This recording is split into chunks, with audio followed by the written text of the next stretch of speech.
ఇప్పుడు రోజా గారు పండగ చేయలేదని మాట్లాడింది. దానికి తగినట్టు జనసేన వాళ్ళు ఏం మాట్లాడాలా? జనసేన వాళ్ళు ఏం మాట్లాడారు? రోజా గారిని మాట్లాడాలా? రోజా గారిని మాట్లాడకుండా భారతమ్మతో ఏం పనింది? అది సంస్కారమేనా? ఎందుకు మీరే చెప్పండి. రాజకీయాలు లేని ఆమెను ఎందుకు మీరు మాట్లాడుతున్నారు? ఇది కరెక్టేనా? ఇష్టానుసారంగా భారతమ్మను ఎందుకు లాగుతున్నారు దీంట్లోకి? భారతమ్మకి ఏం సంబంధం ఉంది? ఏం వాళ్ళు ఏమనలేదని గమ్ము ఉన్నారా? ఊరుకుంటారా?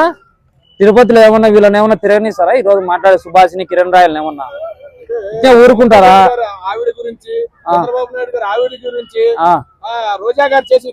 సరే, ఇప్పుడు వాళ్ళు మాట్లాడింది ఏందో చూపియండి. చూపియండి. ఇప్పుడు నేను మాట్లాడింది రోజా గారు మాట్లాడినారు. రోజా గారు మాట్లాడితే ఆమె కౌంటర్ ఇవ్వండి. భారతమ్మ ఎందుకు మాట్లాడినారు? మాటలు మాట్లాడండి, సరిపోతుంది. మీ ఇష్టానుసారంగా బూతులు ఎందుకు మాట్లాడతారు? అధికారంలో ఉన్నామని మీ ఇష్టానుసారంగా మాట్లాడితే చెల్లుతుంది అనుకుంటున్నారా? అధికారం ఉందని ఇష్టానుసారంగా మాట్లాడితే రేపు పొద్దున ఇబ్బంది పడేవారు వీళ్ళే. లేని పోనేటని క్రియేట్ చేసి మాట్లాడము, ఎట్టంటే అటు విష ప్రచారం చేయడము, అవహేళన చేయడము వీళ్ళకి అలవాటు అయిపోయింది. ఈ మీడియా ఛానళ్ళకి వీళ్ళ కథ. మాటకు వస్తే వైఎస్ఆర్సీపీకి సంబంధించిన వాళ్ళు పేటీఎం బ్యాచ్ అంటారు. ఒక్కరన్నా నిరూపిస్తారు ఆ పేటీఎం బ్యాచ్ అని. వాళ్ళ సైన్యానికి తట్టుకోలేక బీజేపీ ప్రభుత్వం మీద దిగి వచ్చింది. అటువంటి సైన్యం జగన్మోహన్ రెడ్డికి ఉంది. మీ మాదిరి మాకు పెద్ద పెద్ద ఛానల్ లేవు, ఏం లేవు. పొద్దున్న లేచి వైఎస్ఆర్ కుటుంబం మీద పడండి, వైఎస్ఆర్ జగన్మోహన్ రెడ్డి పేరు లేని న్యూసే లేదు. అది మీ ఎంత విష ప్రచారం అంతా ఎటుందంటే పొద్దున్న లేచి ఏం తెల్లాలా జగన్మోహన్ రెడ్డి మీద అనే ప్రయత్నంలోనే మీరుంటారు. ఇష్టానుసారంగా ఈరోజు మాట్లాడుతున్నారు. మాట్లాడుకొని ఖచ్చితంగా టైం అనేది వస్తుంది. వచ్చినప్పుడు ఫలితం తీవ్రంగా ఉంటది. రోజా గారు వ్యాఖ్యలు చేసి రోజా గారికి మాట్లాడండి. ఇప్పుడు మీరే కదా హిందూ ధర్మం అని ఇంత విషయం చల్లారు కదా. ఏదైనా ప్రూఫ్ చేసినారా? లడ్డు విషయంలో కల్తీ జరిగిందని ప్రూఫ్ చేసినారా? తిరుపతి లడ్డు ఆమె కవర్ లో పట్టుకుంటే పాపం అది చేతిలో అది పేపర్ లో పెట్టుకునేది, దాన్ని కూడా మీరు టిష్యూ పేపర్ లో పెట్టుకునేదని రాజకీయం చేసినారు. అది ఎంతవరకు కరెక్టు? అది కరెక్టేనా? ఎవడెవడో మైకులు ఉన్నాయి కదా అని చెప్పి ఇష్టానుసారంగా వచ్చి వైఎస్ కుటుంబాన్ని మాట్లాడేంత మొగోళ్ళ వీళ్ళ స్థాయా? వైఎస్ కుటుంబాన్ని మాట్లాడేంత స్థాయా వీళ్ళది? చెప్పండి మీరే. భారతం ఆమె ఎప్పుడు వచ్చినా ఒక ఎలక్షన్ టైంలో జగన్మోహన్ రెడ్డి గారి కోసం క్యాంపెయినింగ్ చేస్తుంది అంతే. ఆమెకు అసలు రాజకీయాలే సంబంధం లేదు. అటువంటి ఆమెను ఈరోజు మాట్లాడుతూ ఉన్నారు. ఎందుకంటే అవహేళన, ఈ ప్రజల్లో మైనస్ చేయాలా, ఈ కుటుంబాన్ని పరుగు తీయాలా అనేది వీళ్ళ ప్రయత్నం. వీళ్ళు ఎంత చేసినా అక్కడ క్రేజ్ పెరుగుతుంది జగన్మోహన్ రెడ్డికి. వీళ్ళు కేసులు, అక్రమ కేసులు పెట్టినా, ఎమ్మెల్యేల మీద పెట్టినా, నిన్న పినేల రామకృష్ణ నాయుడు మీద కేసులు పెట్టినారు. ఏమైంది? దారి పొడుగున జనాలే. ఎవరు జైలుకు పోయినా క్రేజ్ పెరుగుతుంది తప్ప ఏం చేసేది ఏం లేదు. మీరు ఎన్ని కేసులు పెట్టినా, ఎన్ని ఇబ్బందులు పెట్టినా వైఎస్ఆర్ కాంగ్రెస్ పార్టీకి క్రేజ్ పెరుగుతుంది తప్ప క్రేజ్ తగ్గదు. మీరు ఎన్ని కుట్రలు చేసినా. విజయమ్మ గారు ఏమన్నారు? నా కొడుకు కాకుండా పోతారా? షర్మిలకు అన్న కాకుండా పోతారా? మీరు ఇష్టానుసారంగా తప్పుడు ప్రచారం మార్కొని మీకు ధైర్యం ఉంటే జగన్మోహన్ రెడ్డితో పోరాడండి అని ఆ తల్లి అనింది.